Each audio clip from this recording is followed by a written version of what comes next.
Hello, everyone, and welcome into Thinking About DFS here in Week 17. Only an 8-game main slate on Sunday on DraftKings, 9 games on FanDuel.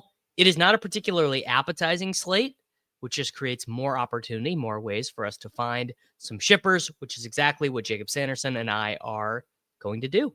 It's Short King Summer, dude.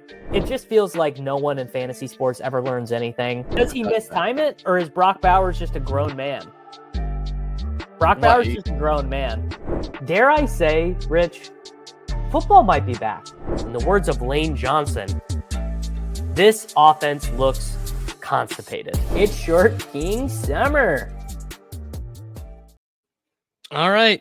All that we have worked for all season. It pretty much culminates in this. Culminates in the Houston Texans scoring 2 points on Christmas Day. A game... The day after Christmas, this depending on when you were listening to this, the 26th, the Seahawks and the Bears are playing on Thursday night for some reason. Then we don't have a game on Friday. Then again, for some reason, we have 3 games on Saturday. Only 9 games on Sunday, and then another game on Monday, which, depending again on your perspective, great, elongate the sweat. You know, I'm winning championships. I got a bunch of teams to the best ball finals. Or depending on your perspective, could be, this is the longest goddamn week of my life, and I wish that these games would just get over with. Really a matter of perspective. The NFL is remarkably committed to ensuring that we don't spend any time with our families. Like anyone who's like, it is so difficult on the fantasy degenerate community, right? Like people watching our video listeners can see I'm back in the sauna, the metaphorical sauna. I have the wooden planks behind me. I have the house in the snow painting behind me. That means I am back in Winnipeg, Manitoba, the winter wonderland. And you're trying to make plans with the parents, the grandparents, the aunts, the uncles, and you have to send a spreadsheet. Okay, here's when there's football on. Here's when I'm available. Here's when I'm not available. I got to be on Twitter. That's not entirely true, but it feels directionally accurate. Sure. Yeah. I mean, look, you gotta hunker down. I'm just hoping that any of my remaining teams are just not stone dead by Sunday morning. Like if Caleb Williams and actually that's a terrible example. How about if Zach Charbonnet gets 37, goes full Jonathan Taylor on Thursday night, then basically it would just be like, well, I'll be min cashing the puppy 3, so no reason to check that tab on Underdog anymore. But we do have an 8-game slate. It's pretty gross. Like let's just call it what it is. An 8-game slate. Teams are starting to rest guys. Although I would say I suppose the schedule makers did do a fairly good job of making sure at least one of the teams, if not both of them, are still theoretically alive, something to play for here on Sunday. I mean, the slate, you know what would have saved this slate, Jacob, is if they flexed Cincinnati, Denver to the Sunday 3:30 p.m. Central Time, like prime time, not prime time, but national TV game. That could have saved this slate. That doesn't need to be on Saturday, but we will begin with a game that really doesn't matter after what happened yesterday with the Kansas City Chiefs defeating the Pittsburgh Steelers. We have the Buffalo Bills playing at home to the New York Jets. 27.5-point team total for the Bills, 19.5-point team total for the Jets. Jacob, my main question to you is, do the Bills have any motivation at all really to win their next 2 games? I think that Josh Allen has motivation because he is the MVP race is really tightened. He was like minus 900, I think, 2 weeks ago. Yeah, the last I saw, and I assume it's moving like by the hour, but the last I saw before going to sleep last night, he was minus 220, and Lamar was plus 150, something in that range. So clearly could go either way. I think that that's going to be enough motivation for him, and I strongly suspect that's going to be enough motivation then for all of the players on his offense playing with him who want to please him. So I think this could be a fun game. The Jets, I mean, Aaron Rodgers is basically just trying to now audition for his 2025 job at this point. I think everybody knows what's going on with Aaron Rodgers. He obviously wants to play in 2025, and he's just saying that he might not want to play in 2025, so that if no one wants to employ him, he gets to retire. Say, "You can't fire me, I quit." Yeah. That seems very obvious to me. We also have the Garrett Wilson squeaky wheel narrative. Garrett Wilson was upset that he didn't receive enough touches. Aaron Rodgers was doing the math. He was dividing 90 by 15. He was saying, "You get 6 catches a game, bud. That's enough." I think this could be kind of fun. It definitely could be. And I like that point. I very much like that point about Rodgers' motivations, because it actually doesn't make much sense for him to be out there, hucking and throwing things around. Also, Davante Adams listed as questionable. I mean, that is probably a guy. I think specifically with Adams, there would be no end of want for his services. Like, the Bills would love to have him. The Chiefs would love to have him. I think the Texans would love to have him. Basically, he is not auditioning for anything, so maybe you do see him not play. As far as squeaky wheel stuff, Rodgers is not going to be the squeaky wheel because he doesn't give a shit about Garrett Wilson. Aaron Rodgers does not care about Garrett Wilson. He has 2 games left with Garrett Wilson for his life, and yes, he's done. He does not care. I don't particularly like Garrett Wilson in salary cap DFS, although we will see that the angles are pretty thin. I like him a little bit more in the draft-based games. Garrett Wilson's 6,100. I'm also, I'm like, at this stage of my life, this is what Rodgers has done to me. I'm like a never breezer. There's just no point. Braylon Allen's playing. Isaiah Davis is playing. Rodgers wants to throw in the red zone to pad the aforementioned "please employ me" statistics. It's just not. I would actually, and I never do this, I actually would just rather play James Cook. I really would. Yeah, I think that James Cook's totally fine play. The Jets are most easily taken advantage of on the ground, although they're pretty easily taken advantage of everywhere. Do you believe in the Week 17 Davante narrative? Because since Best Ball Manias existed, the previous 4 Best Ball Manias, no other player has hit 30 points. Well, maybe quarterbacks have, but no skill player has hit 30 underdog points more than one time, except for Davante Adams, who's done it 3 times on Week 17. Mr. Week 17, does he make it a 4th time in 5 years in the Best Ball Mania era of 30-plus performances in Week 17?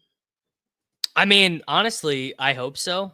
One of the teams that I have remaining, I don't remember which one, has Davante Adams on it, so I would take it. I wouldn't be particularly betting on it, and there's nothing about this matchup that is like, oh, this is the Davante Adams spot. In fact, it's kind of the opposite. It's actually more of a Garrett Wilson spot. It's not at all Davante Adams spot, but I'm such a believer. It doesn't matter. Davante comes through in the fantasy finals. I just think he knows that our community has a lot at stake this week, and he finds a way to look within himself and do the best for us. I think he knows what he needs to do. I agree, honestly. So there's your prevailing analysis. If I play anyone from this game, it'll probably be Josh, and I probably won't play Josh, honestly. Although it is nice to know. I mean, look, someone sent a tweet yesterday that was like, the Buffalo Bills, after watching Lamar Jackson performance, are going to leak that he has a disease that no one's had since the Oregon Trail, and that he's been playing through it. So yeah, I mean, look, he would love to get 5 touchdowns here. That organization, they have a real little brother thing. I don't know if you've noticed this about the Bills. They have a real little brother thing going on where, Josh doesn't get the accolades that Mahomes does. He doesn't get the MVPs that Lamar does. They don't get to win the Super Bowl. So I think you are directionally accurate there.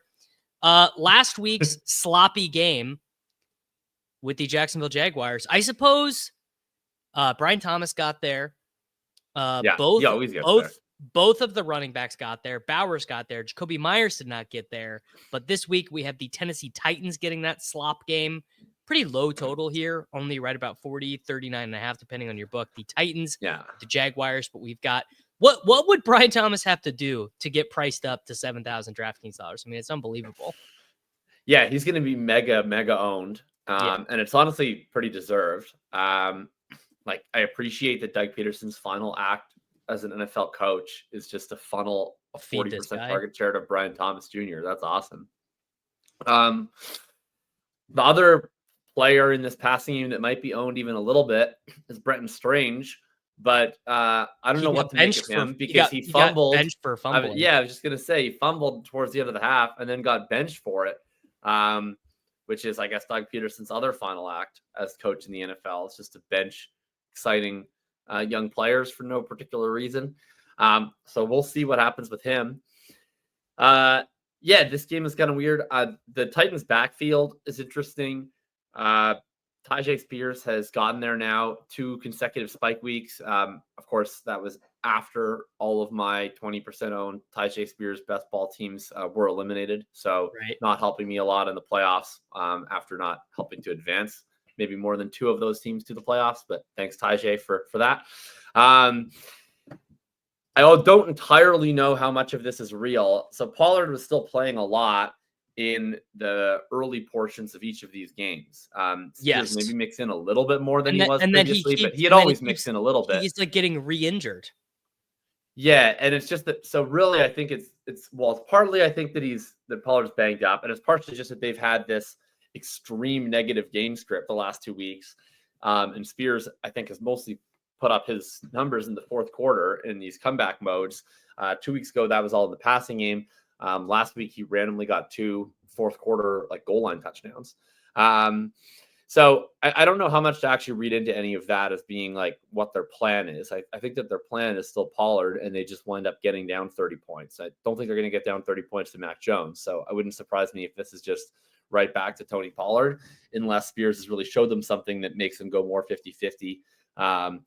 I think it's worth interrogating a little bit because, as we saw last week with the Raiders, you can put up points to running back going against the Jaguars, and Pollard's going to have some of the lowest ownership he's had all year. So if you believe that his role is still what it has been for most of the year, then I think he's a really good play. It's just kind of a little bit nerve-wracking to see Spears work in so much and look, frankly, quite good.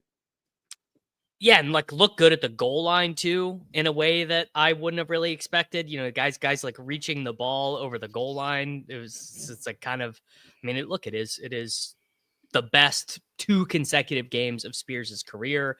I would be hesitant to go back to the Spears because a lot of it has been touchdown based, and obviously the Titans are just no guarantee to be scoring. And if this game is close, we could just, I believe Pollard has some contract incentives to play for it. Not that this is going to be the incentive show. I'm sure other people will have that stuff really dialed down, but I'm probably not that interested in it. But the thing on top of that is there are going to be lots of these spots on a gross 8-game slate where you're like, I'm not that interested. And then you get down and you're like, well, who the fuck am I going to play? If there was any logical consistency to the who is in what role in Jacksonville between ETN and Bigsby, you could talk me into one or the other. But it's they're like, okay, ETN, you're the passing down back. Bigsby, you're the grinder. Oh, actually, ETN, you're the grinder. Bigsby, we're going to see if you can play passing downs, which is not to say that a team that's totally lost shouldn't be trying to see can take Bigsby play passing downs, but just for fantasy, it's too annoying. Yeah, their rotation is completely flip-flopped on a weekly basis. Don't care. Yeah, the only guys that are in play here, I think, is Pollard, Ridley, Thomas, and Strange. That would be pretty much it for me. Yeah. All right. Well, I guess you could play the quarterbacks if you really hate yourself. Do you believe in the Mason Rudolph Christmas narrative that he is a reindeer that will perform better adjacent to Christmas? I got to be honest, I don't. I got to be honest. Okay. I'm selling the Mason Rudolph Christmas narrative. Here's something I will buy. Las Vegas Raiders at the New Orleans Saints in Dome. These are probably the 2 worst remaining teams in the NFL. No hope, no good players. Well, one good player between the 2 of them and Mr. Brock Bowers. Bowers, Kendre Miller. Talk to me about the running backs in this game, because I basically think there was no chance for Kendre to get anything going against the Packers, and I never thought there would be. But dude, Kendre Miller could just totally smash here, I think. Yes, this is one of the guys I really wanted to be on this week. Kendre got a decent amount of run early, and then it was all Jordan Mims in the second half when they fell behind by 1 million. I'm not going to say that Spencer Rattler will have success even against the Raiders. I don't think he's assured success against anyone. But I also think that Alvin Kamara might play this week. Kamara apparently is pushing to play this week, so we'll see. But assuming that Kamara ends up sitting, which I think is what's projected right now by the DFS sites, then I think it's a really good flop flag spot for Miller, who, again, like when the game was in doubt against Washington, when Kamara first went out, he saw almost every snap. He was seeing the vast majority of the snaps very early in the game. It's just that he didn't play when they were behind 3-4 scores the second half, really. And if they're behind 3-4 scores in the second half, he's not getting there anyway. So that doesn't concern me. The running backs on the Raiders side are also interesting. They've been piling up the points in recent weeks. Amir Abdullah is now, I think, 2 straight weeks over 17 points, something like that. He's been, I want to say 10 or 11 receptions combined the last 2 weeks. They're splitting snaps pretty evenly. It's obviously Abdullah that's taking on the majority of the passing game work. Madison is taking on the majority of the rushing game work. Really good matchup for both this week. I probably would lean towards Madison just from a game script perspective. I think that they probably have a decent chance to win this game, but they could easily lose it as well. And then obviously Bowers is, really expensive, but really, really good. Anybody else that you have your eye on here?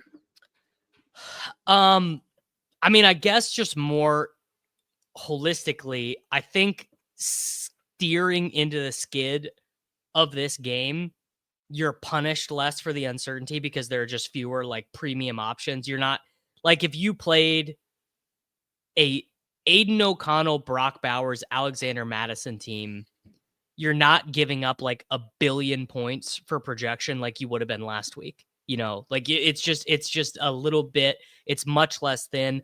I like Madison. I think Madison could get 18 rushes for 77 yards and 2 touchdowns here, just because there's not going to be any long down and distance. There will be 3rd and 10s because Alexander Madison rushed twice and got 0 yards on them, but it's not going to be they're trying to frantically come back against Spencer Rattler and the Saints. And I hate dusty ass plays like Madison. So I think me being into him is a pretty clear signal. This, Jacob, is the game where all the chalk is going to come from. The Carolina Panthers traveling on the road at the Tampa Bay Buccaneers. Hubbard, Mayfield, Bucky, Evans, even Adam Thielen. Bryce Young is going to get played. Rashad White is going to get played. Coker is going to get played. Jalen McMillan is going to be played quite a bit. Cade Otton, if he comes back from this injury that he's missed the most recent 2 weeks with. And frankly, I'm fine with it. I think Baker Evans is probably the premier stack of the week. I'm not saying it's bad chalk. I think it's probably good chalk. But really, it's all about Bucky. But Bucky, I think, is going to go super nuclear here. Yeah, the annoying thing with Bucky is as we learned on Sunday night, that if they get behind, they will still just force Rashad White into our lives, onto our television screens for pass protection reasons, fumbles notwithstanding. So Dave Canales and the OC, Liam Cohen, they both were like very pissed off at Rashad. It's the second time this year, by the way, that he's fumbled to lose a game. They were like pretty brutal to Rashad White in post-game stuff. So I'm expecting, I like to hear. I'm expecting significantly more Bucky, particularly to start the game here against the Panthers. Okay, that's what I like to hear, obviously. So, yeah, the ownership tag is going to be pretty gross for Bucky, but the Panthers can't stop anyone. They're just hemorrhaging 30-plus fantasy points to running backs every single week. James Conner just lit them up this week. Rico Dowdle lit them up a couple weeks ago. Everybody's lighting up the Panthers. Bucky destroyed the Panthers the last time that he got a chance to play them. And there's no reason to think he wouldn't again. I'm pretty willing to eat the ownership on this one. It helps that it's just a player that I'm a total slappy for. But between Bucky and Chuba, both are great plays. I think I just slightly prefer Bucky because I think that he's got the efficiency locked in. We've seen Tampa bow up a little bit towards the run, and we've seen Chuba intermingle fantastic games like last week with other games where he has the touches, but the efficiency just doesn't get there and they go away from him. So I think there's probably a little bit more risk to him than there is to Irving, especially if we're a little bit less concerned about Rachaad White mixing in than we have been in previous weeks. Some of the tertiary pieces that I think are just going to get their ownership elevated in this game are guys like Adam Thielen, Jalen Coker, Jalen McMillan. Like, all those guys, I totally get why they're being played. They project totally fine. They're in a good game environment. My read on this is just that we sort of have three outstanding plays in Irving, Hubbard, and Evans. And then because it's a good game environment, people want to play them, and they also want to play the quarterbacks.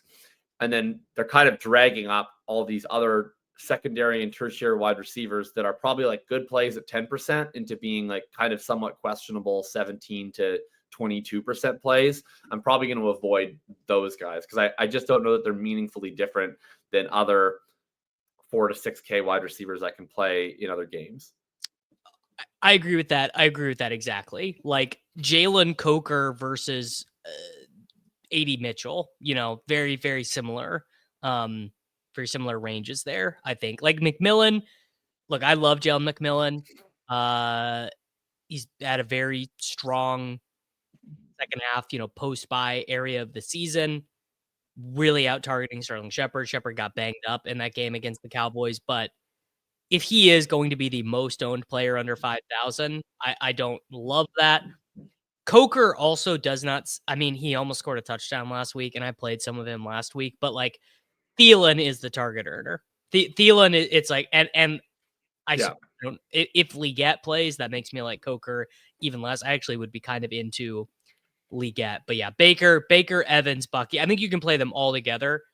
Again, because remember, 8-game slate, there are just fewer options, fewer well-projected options. You're going to be extra boosted up from getting a game stat correct. So I think I will be doing some of that.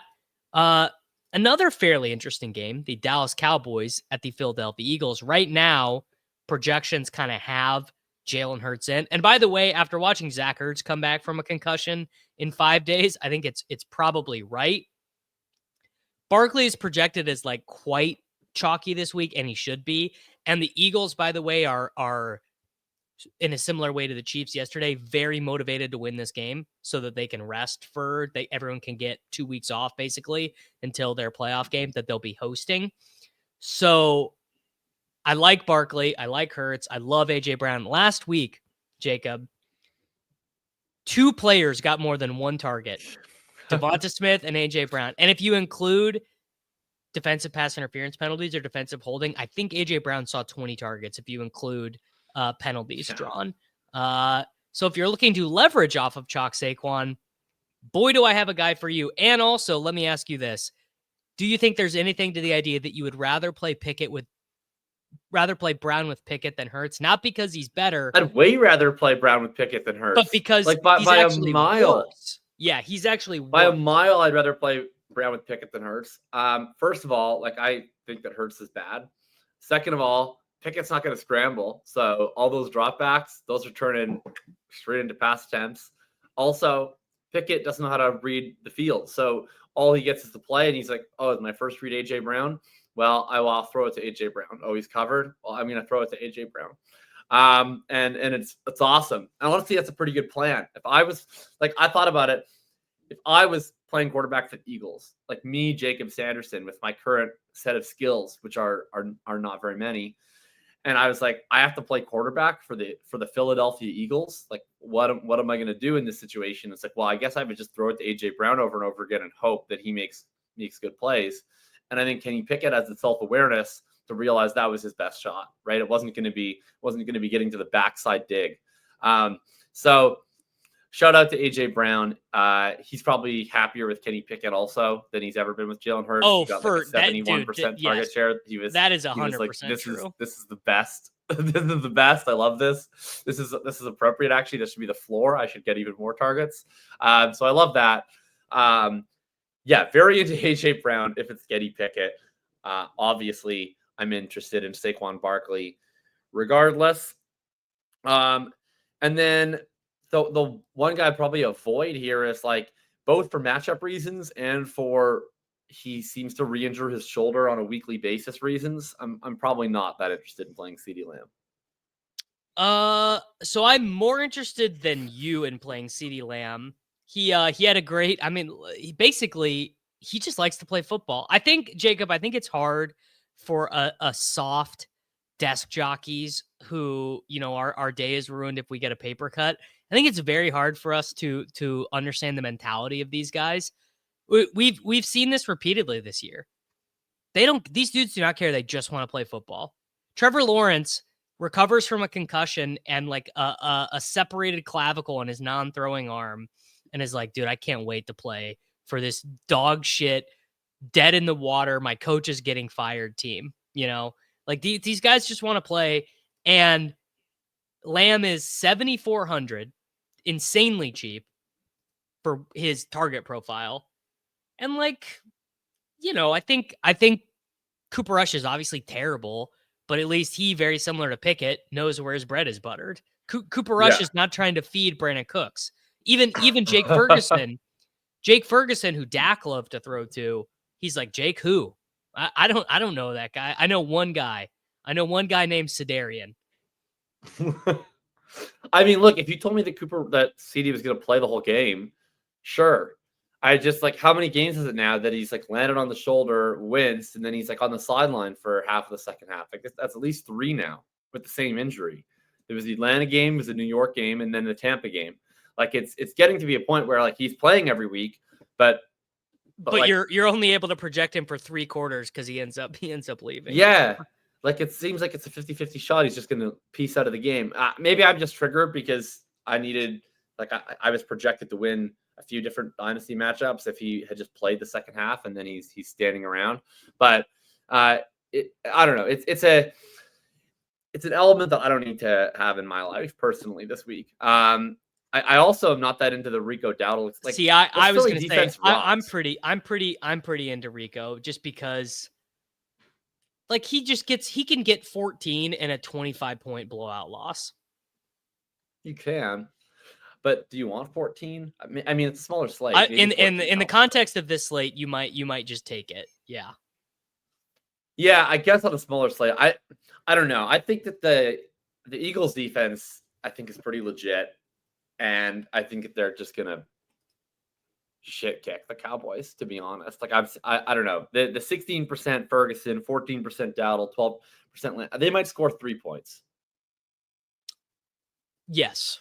Yeah. That's it's I would say maybe that's like 20% of the range of outcomes. Speaking of only scoring 3 points, your team not mathematically dead for the playoffs in the National Football League American Football Conference. Although pretty dead thanks to the Chiefs, because now we're going to need Carson Wentz to win us a game in our scenarios. Buddy, the Chiefs, I don't know how to tell. The Chiefs are locked in. The Chiefs they're locked in. They might just win anyway. The Indianapolis Colts travel to play at the New York Football Giants. Team total of 24 for the Colts, 16.5 for the Giants. Really, this is actually all I want to know from you. What was this DNP about for Richardson? Are we back to Joseph Flacco and Josh Downs and MPJ being locks? I don't think so. Nobody that follows the team, like none of the beat reporters, seem to be particularly concerned about it. But I mean, who knows? It was a walkthrough on Tuesday that I think they had, whatever it was. Yeah. Or was a walk. Anyway, they had a walkthrough, I think, on Tuesday, and he participated. Not that it takes much to participate in a walkthrough. And then he had an estimated DNP. There was nothing that was reported in the game or after the game, and I can't imagine how he would have got hurt at a walkthrough. So I suspect it's nothing, but we'll probably find out. My guess is that by the time most people are listening to this, they will have more information on it. And he will probably have practiced. Yeah, he probably. So they will either know that it is indeed Flacco's season, or if it is Richardson's season. I hope that it is Richardson's season. I mean, yes, there's a 10% chance that the Colts could make the playoffs. The most likely scenario is that they do not. And really, they're just evaluating what they're going to do at the quarterback position in 2025.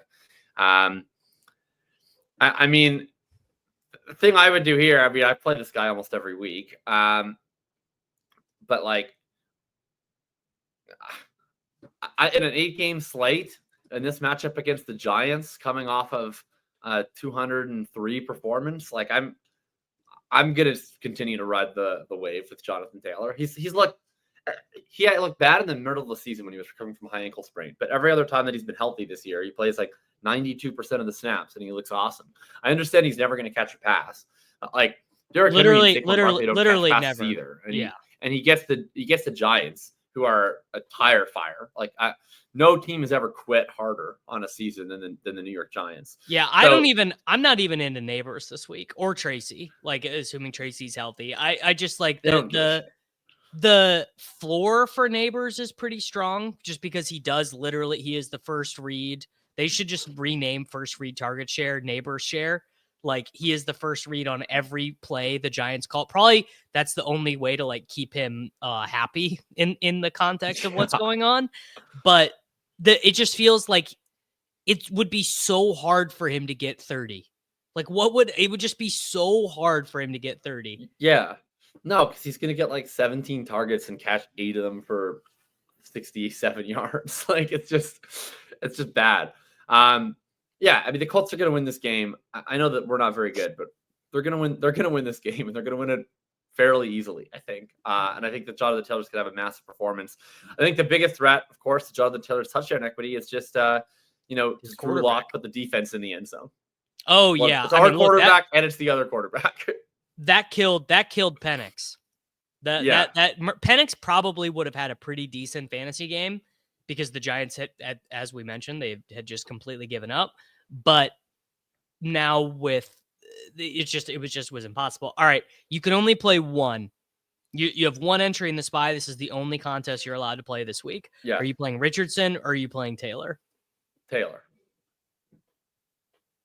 Yeah, I mean, quarterback is gross. Okay. Running back, there are some more options. Taylor, 7.9K.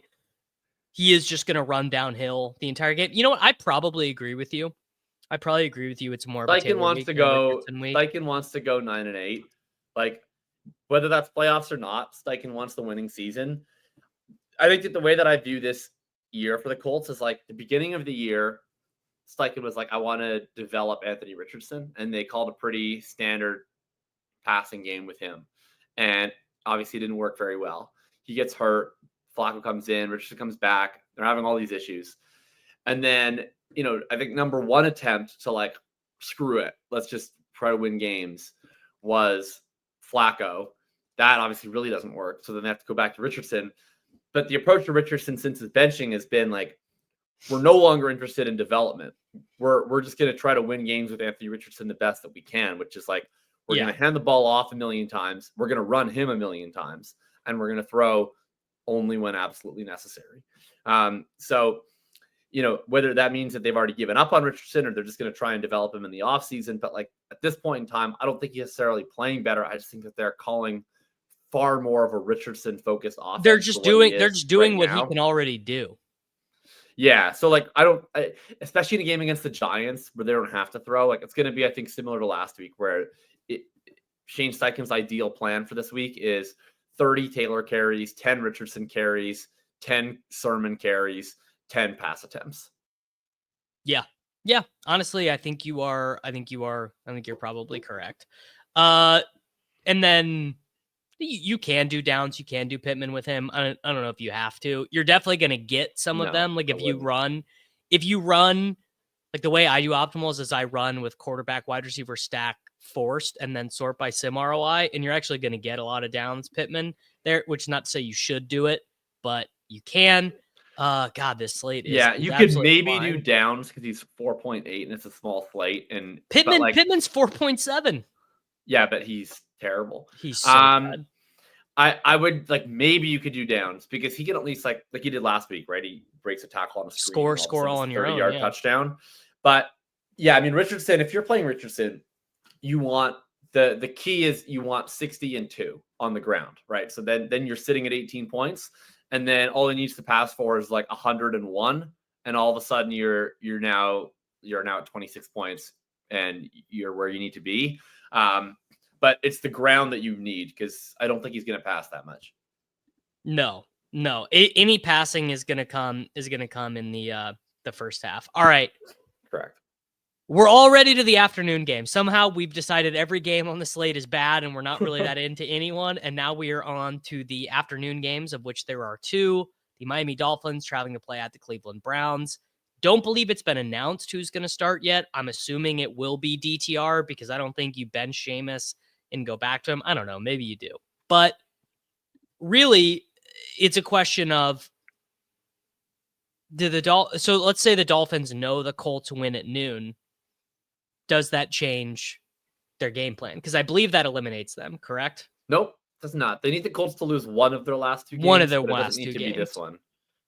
Yeah, Okay. I mean, the big bummer for all of these teams, the Colts and the Dolphins, is that the Broncos and Bengals play on Saturday. Yeah. Because a Broncos win would not eliminate them. The Chargers could technically lose their last two games, but the Chargers play the Patriots and the Raiders. So that's not going to happen. I would rather bet on the Carson Wentz Chiefs to pull off a win than the Patriots or the Raiders. That's happening. That's happening. Just so everyone knows, the Carson Wentz Chiefs are beating the Broncos week 18. I hope so, because I think that, like, honestly, even to go back to the Colts discussion, like, I'm more into playing Richardson this is maybe too galaxy brain, but I'd be more into playing Richardson if the Broncos win and more into playing Taylor if the Bengals win, because if the Broncos win, like, the playoff dream is pretty much over.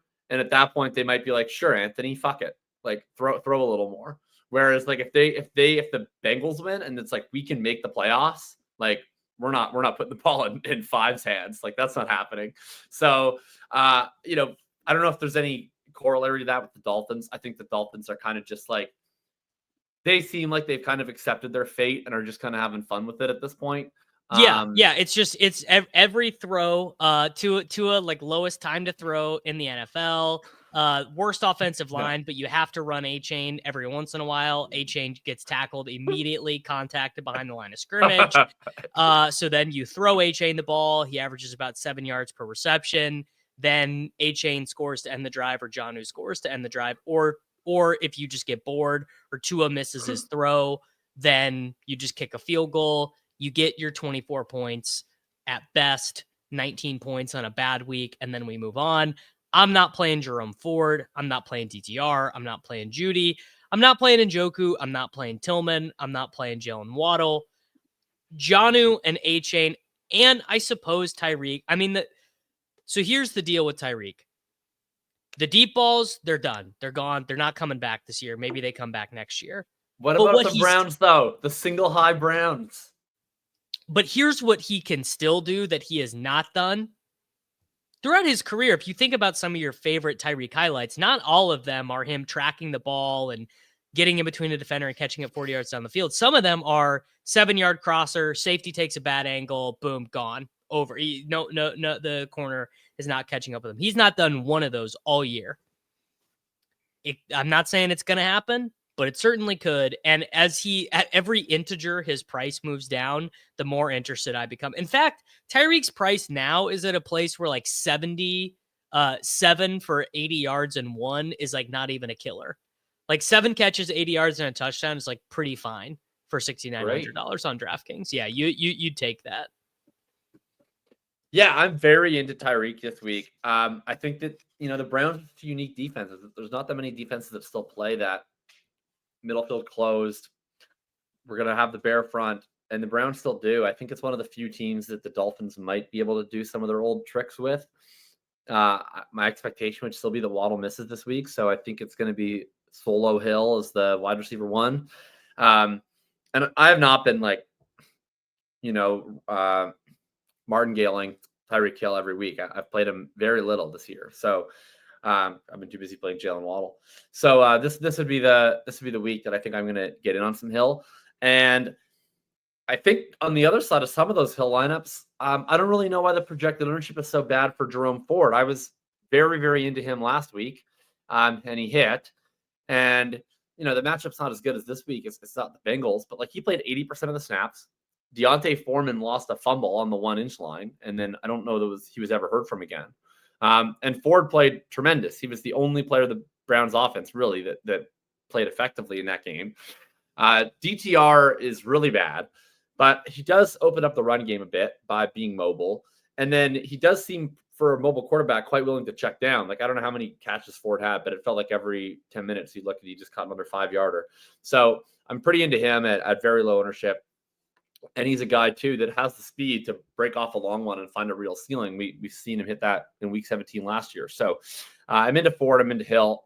Obviously, I'm always into HN. Yeah, I guess John is fine, too. The weather, by the way, in Cleveland is supposed to be like fine, given that it's Cleveland. It's the wind is 23 kilometers per hour. So that's like, I think, 15 miles per hour, something in that range. And it's going to be 9 degrees Celsius is projected. So that is about in the 45-degree range for your Fahrenheit folks. Potentially some light rain. It's El Nino season. People are saying it more and more. Yeah. All right. Here's the game where all the good plays are. The Green Bay Packers at the Minnesota Vikings. 6 consecutive games for Jordan Love with fewer than 30 dropbacks. I believe 5 consecutive games with fewer than 18 completions. I mean, we are talking about like 1940s single T flex bone passing numbers. And this is all by design. This is how the Packers want to play. Really, it's the Shanahan offense wet dream in general. If Kyle Shanahan could have gotten away with that with even with Jimmy G and Kittle at the peak of his powers and rookie Brandon Ayuk and Debo scoring 15 touchdowns a year, they would have played that way. The defense has been awesome. They're not going to be able to get away with that here. And then conversely, the Vikings have also been cruising on offense, not really been pushed. I don't think they're going to be able to get away with that here. I think this is our fantasy bonanza of the week. I would bet the over in this game. Obviously, Jefferson, unbelievable. Darnold, probably the best quarterback play of the slate. Love looks really strong. Christian Watson, an estimated DNP on Wednesday. Matt LaFleur said on Tuesday that he just had a bruise in his knee. It wasn't like a tear or whatever. But if he doesn't play, I still bet he misses 1 week. I bet he probably misses 1 week, which brings us right back to where it all began. Dontayvion Wicks in week 17 Light the candle. in the dome. Light the candle in a game that they actually are going to have to drop back. Jaden Reed in play, Dobbs in play, Kraft in play, Hawkinson in play, Addison in play. I'm very not into $8,100 Josh Jacobs here. You could play him if you wish. I will probably have none of him. I think that Aaron Jones is a comparable volume play, and he's $2,000 less on DraftKings.com. What do you make of Packers Vikings? Yeah, this should be awesome, right? I mean, finally we get a team that I think is going to be capable of putting up enough points and run blitzing the crap out of these Packers. Yeah, that's the big key. To subdue the Josh Jacobs experience. You know, you cannot stop Josh Jacobs. You can only hope to contain him. But I do think the Vikings can reasonably contain him and force the Packers to have to do a little bit of passing, which would be nice because they're pretty fun when they decide to do that. But yeah, we can get Watson out of there. And it's just, we know that the guys running the routes on all the plays are going to be Reed and Wicks and Dobbs, and I guess probably more Bo Melton than we want to see. Then that's going to be pretty fun. And Kraft, obviously. So yeah, I'm probably going to do a lot of Jordan Love doubles with one of those 3 Packers wide receivers and Tucker Kraft, and then bring it back with probably Jefferson or Addison, or Aaron Jones in the revenge game. It's gonna be a fun game. I'm very excited to play it. I'm very excited to watch it. I'm very excited to watch it. This is the box score from when these two teams played in week 4. This was the first game back with Jordan Love's knee injury. He was awful in this game. He threw 3 picks. He looked really bad, but he threw 54 passes, 13 targets for Wicks, 8 for Reed, 9 for Kraft, 8 for Dubs, 3 for Melton. Luke Musgrave played in this game. Malik Haith played in this game. Christian Watson, he must have left injured in this game. I don't remember why he only got 1 target. It's been a long time. Yeah, this was the game. This was the game that Watson Love hospital balled him. That's early, right. And That's everyone right. thought Watson tore his ACL, and then it turned out he only missed a week. And then Jesse Morse got into a fight with his dad.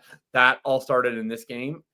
And then this was also the game that Dontayvion Wicks speed ran Devontae Adams' entire career, where he dropped like 3 balls in the first half, looked like he was going to get cut in the locker room, and then came out and he was Jerry Rice in the second half.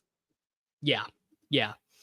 So basically, you're just hoping you don't actually care if you play this game. I don't think you particularly care which team gets up. I don't think you care if it's the Vikings or the Packers. Well, no, you don't want it. You do really, care. really You care. really don't want it to be You the really Packers. care. It can't be the Packers. It's got to be the Packers.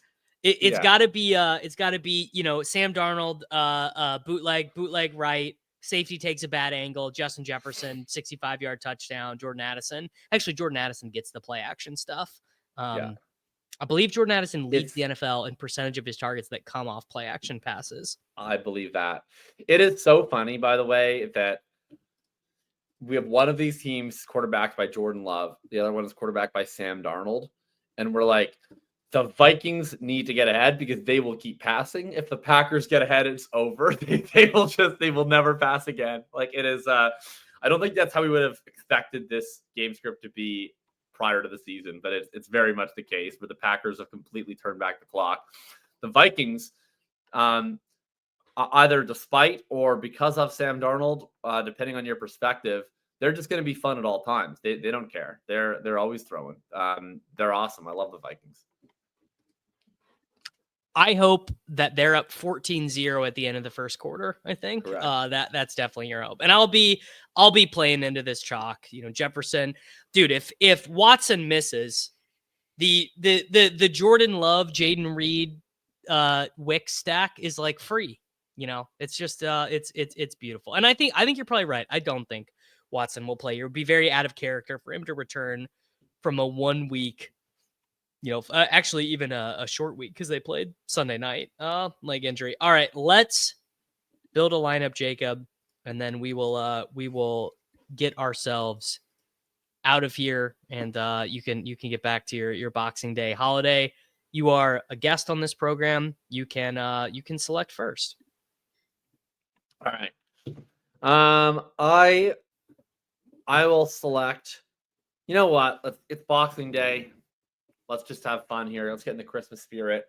Let's light the room up a little bit. Give me Dontayvion Wicks. Yeah. Let's just go out. Let's go out as we've been all year. Let's slap it up. Yeah, couldn't agree anymore on this one. Let's just keep the slappy theme going. Let's do Brock Bowers. Let's take our boy Brock. Look at that. We saved a little bit of money with Wicks. We can afford ourselves a little something nice around the holidays with Mr. Bowers. All right, we got 2 slappy plays in. I will raise you another slappy play. Bucky Irving in the running back 1 position. Wow, we couldn't be slapping any harder. I am going to take a cheap defense. Actually, I'm going to take the. I actually like the Browns defense. I think the Browns defense is fine here. They'll get 2 sacks and maybe they get an interception. Maybe they don't. And you know what? Let's just fucking slap it up. Kendre Miller, $5,500. Wow. Kendre, unironically, it's so funny. Normally, slappy plays are bad because every slappy plays them. But because the Saints were so bad in a nationally televised game, I think his ownership is going to be super in control. I'd be surprised if he got higher than 14% in the SPY, which at this point I don't even should think just it'll be hit called that. Slappy Central. It might be sub 10. Yeah, I think you're probably right. Yeah, I mean that was the worst game. That was like Ian Book levels of bad. It was really bad. It was quite poor. It was really and bad. Like it was the last game of the slate too in the fantasy semifinals. So like anyone who was sweating anything, like especially anyone who's sweating Packers, right? Like I had a team where all I needed was like 12 points out of Jordan Love, and I didn't get there despite him getting like 8 on the first drive because it's just like so everybody's just so out on the Saints after experiencing that. All right, I'm gonna buy in to maybe this is bad because we already played their defense, but whatever. I'm gonna buy into the single high nature of the Cleveland Browns here. I'll play Tyreek Hill. All right. You know what? Let's just oh my God, let's just really slap it up. Let's do Richardson.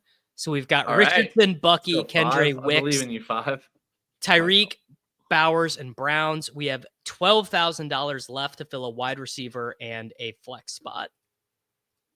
All right, well let's do Downs. Let's do Downs because he's really cheap, and then that'll leave you a lot of money for whatever you want to do in the final flex spot. Let's do Downs and 7,200. I guess that's kind of an interesting flex range. So it's like Cook, Adams, Hubbard, Brian Thomas Jr. Huh. Yeah, let's do Brian Thomas Jr. 4 wide receivers, which, by the way, 4 wide receivers I think is better this week than it has been, or even double tight end, because you're just not giving that much up. And wow, we get to play the Titans defense against Mason Rudolph on Christmas. So the lineup is Richardson, Bucky, Kendre, Dontayvion Wicks, Tyreek Hill, Josh Downs, Brock Bowers, Brian Thomas Jr., and the Titans defense. Jacob, let's do some gold star plays before we get out of here on Christmas week. I had 3 in mind, but I think one of them you might take, so I'll avoid them. I'll avoid that guy. My running back would be James Cook this week. The New York Jets, there's this one of the best follows on Twitter. Max Toscano was talking all about these wide 9 defenses and why they struggle to stop the run based on their personnel and their alignments. He was talking about that with the Texans. The Jets play a very similar defense.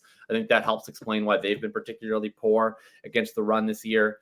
And James Cook has been eating in recent times. He can get there, I think, either through the passing game with Josh Allen. He can get there on explosive runs. I don't think he's going to draw a crap ton of ownership this week. I really like him.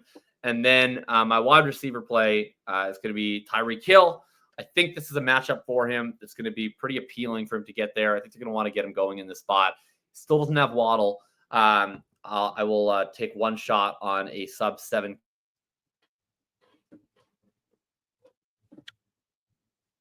Wow, looks like we got a frozen Jacob. There we go. We got the man. We got the man. You froze for like half a second. You're good. Oh. How many what did you get? Did you get my plays or no? I got your we got okay. James Cook. We got Tyreek Hill. This will potentially be the slappiest gold star week of all time. But a running back, I'm gonna take Kendre Miller. Yes, you're gonna get 16 rushes. That was the one I left you. Yeah. You're gonna get 16 rushes, you're gonna get 2 targets, you might get a touchdown, you might not, and that'll determine if he was a good player or not. And then I'm gonna slap it even harder with Dontayvion Wicks. I believe that the Minnesota Vikings can win this game. I believe that they can get up in this game from the jump. Huge game for them because they are the Minnesota Vikings control their own destiny. They win this game, they go into week 18 knowing they can get the bye, which is massive for them. I think we see the Packers trail. I think we see 41 Jordan Love dropbacks. If I told you that he dropped back 41 times, you would maybe want to triple stack him in the context of this slate. But Kendre Miller and Dontayvion Wicks, slap central. Folks, make sure that you were checking out, thinking, maybe buy yourself a little bit of a Christmas present over there. Please like the video. Please subscribe to the channel. And Jacob and I will be back next week for the Week 18 extravaganza. It's Short King Summer, dude. It just feels like no one in fantasy sports ever learns anything. Does he mistime it, or is Brock Bowers just a grown man? Brock Bowers is just a grown man. Dare I say, Rich, football might be back. In the words of Lane Johnson, this offense looks constipated. It's Short King